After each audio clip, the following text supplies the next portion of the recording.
Një rast unë dola në pikë vetëm, mora armen që posedojsha, dhe nuk e kisha shkelzenin afër, pa i shkon të më këshyrë në larkësi.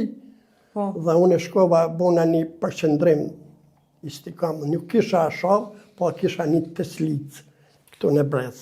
Me teslicë? Po, dhe uniformen e kisha të veshne, nuk është e ka ja.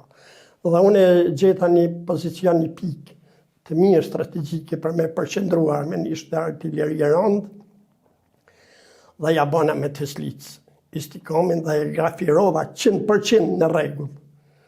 Që shto ka fort aty, kur është rafsh, atësaj duke mja bo pjertas istikamin.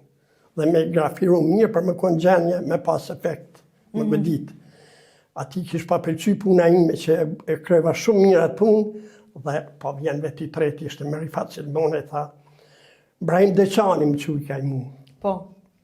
Tha, me pëlqej kjo, që grafirove ka që bukur, tha, mina hesin, tha, ishtë një predh kinez aty. Tha, kam dëshirë, tha, që të gjujun, tha, që mërënë që ku ki, tha, shazër e ki. Dhe a i murë, është një predhen kinese, dhe goditi cakun. Një predh, por kishte efekt, goditi cakun kër ishin armiqët. A i rast ishte i pari që kisha kontakt me të gjatë luftës.